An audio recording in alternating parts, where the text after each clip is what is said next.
What is up guys, Dell 21 here. Today bringing you a video of my Dell Inspiron 8500. I'll just be showing you around the laptop, the features it has, some background information, etc. Well, I'll start off by giving you a brief look around the laptop, see what it has to offer. I'll start with the ports.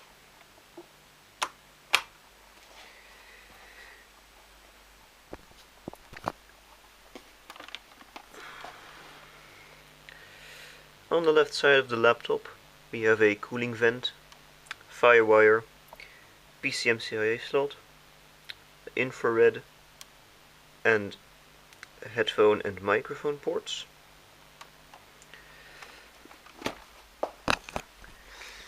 On the front we find the latch and two stereo speakers.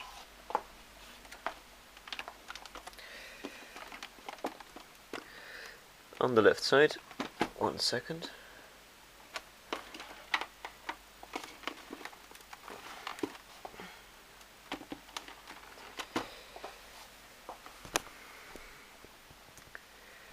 We have a Kensington lock, a Dell D-Bay currently occupied by a DVD-RW, but which we can also pop out and, for instance, replace with a battery. This is a D-Bay battery. You can just pop that in. Will give you a bit more battery life. There are other options as well, but these two are the most common, I guess. Then we have a little cover here, where usually a USB port or two should be, but in this case of the Insprion there aren't.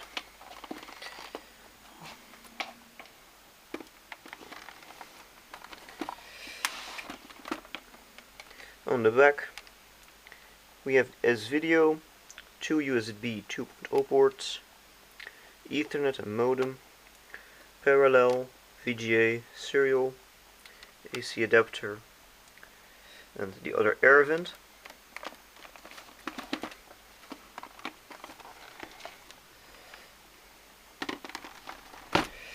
On the top we just have the cover with a logo and some what appears to be some metal, aluminium I presume, or something of that kind, with the Dell logo. What is interesting is that this laptop, well, just to continue on, is very closely related to the Dell Latitude D800 in many ways. Let me just turn this off. Because the D800 it uses the same chassis as this D800 as far as I know, but because it's the Insprion, the consumer end model, it just has these blue touches to it. You could even get the blue cover for the top here, and things like these media buttons here, which don't really serve much of a purpose actually, and the blue trim around the touchpad. But it is actually very similar to the D800. The D800 only had Pentium M processors, whilst this could be equipped, I think, both with Pentium M as well as Pentium 4M, which this one has, and we of course have the trackpad nipple thing in the middle, volume controls over here, power button right here. Well, let's fire up, see what we get. The screen is, let me just plug power in.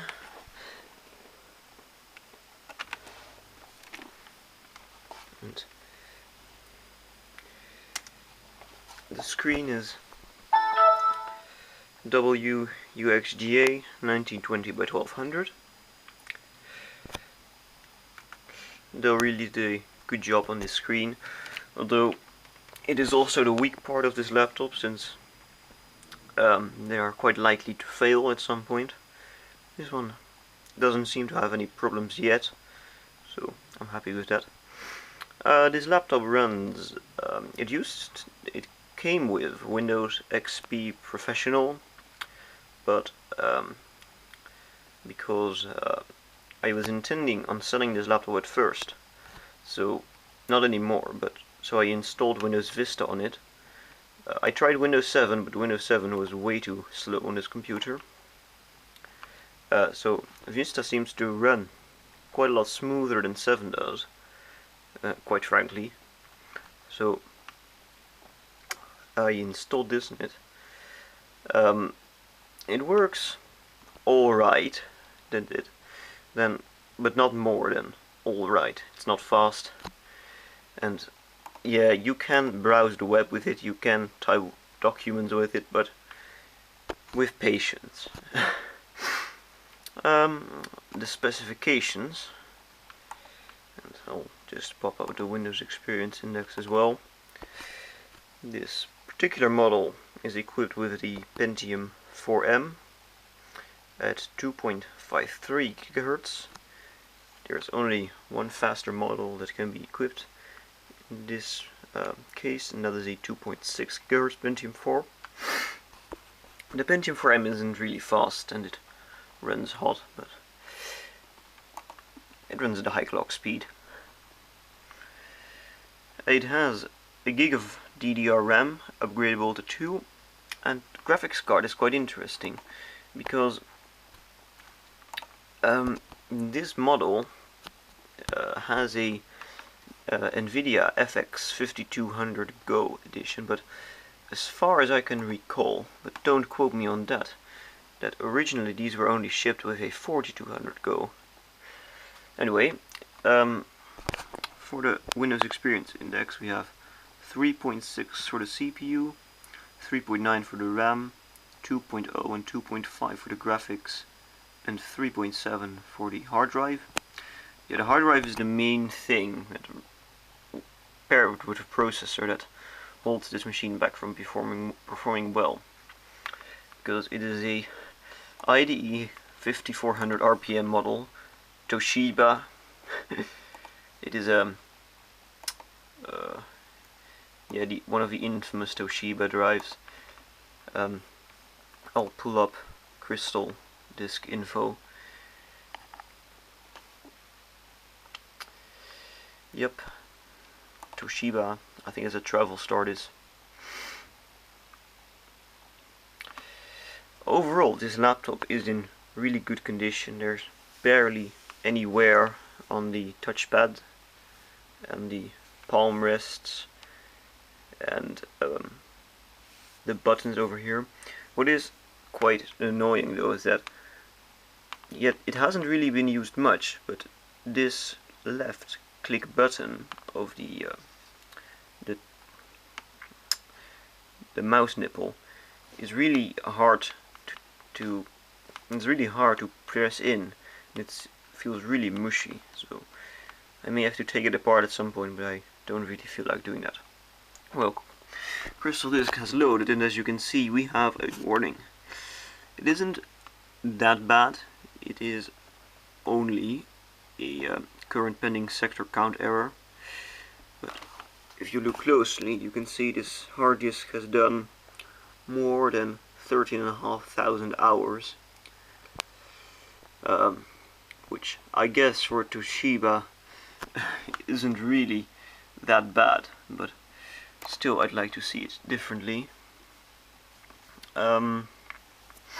Any more things I can talk about? Yeah, the condition of the laptop. Overall it's in really good shape. There are only a couple of scratches on the logo right here. Don't know whether my camera will be able to pick it up.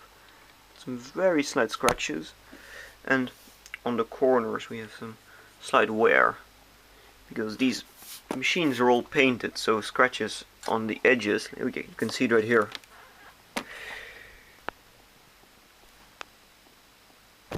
The paint has just come off. I'll Let's see if I can. It's quite heavy.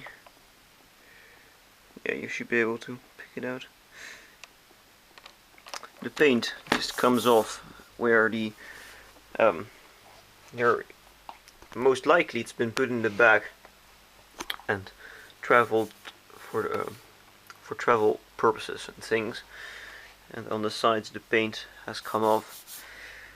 But overall, I looked up the production date, and this laptop has been produced somewhere late 2003, so this laptop is more than 10 years old, and considering it is that age, it is still in good condition, and also considering it's been used for well over 13,000 hours.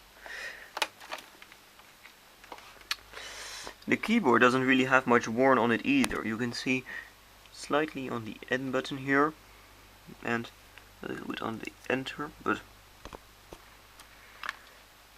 the person using this must have been really cautious, because there are very few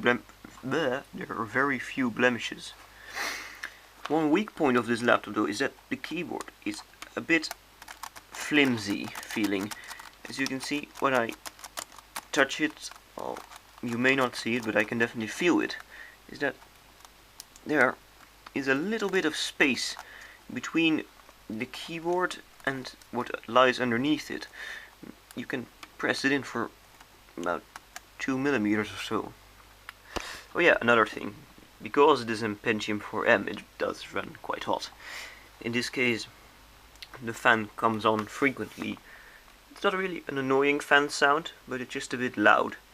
So I'm thinking of, since it's well over a decade old, and the thermal paste in there must be pretty dry, just to take it apart, put some fresh thermal paste on it, and see whether it'll solve the issue.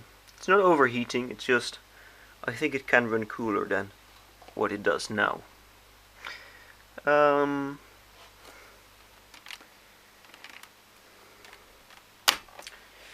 Oh yeah, I love this sound.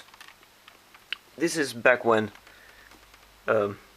consumer and laptops are still loosely based, well in this case quite heavily based on their business equivalents, and therefore this laptop is quite sturdily made. Then you can, oh yeah, the screen hinges are still, you can see they're not tight by any stretch of the imagination, but for 2003 I've seen much worse. And then you can hear this nice click. Yeah, quality for ya. Well, okay, I presume that was it. If you have any questions, be sure to leave a comment or send me a message or whatever, and I will see you guys next time.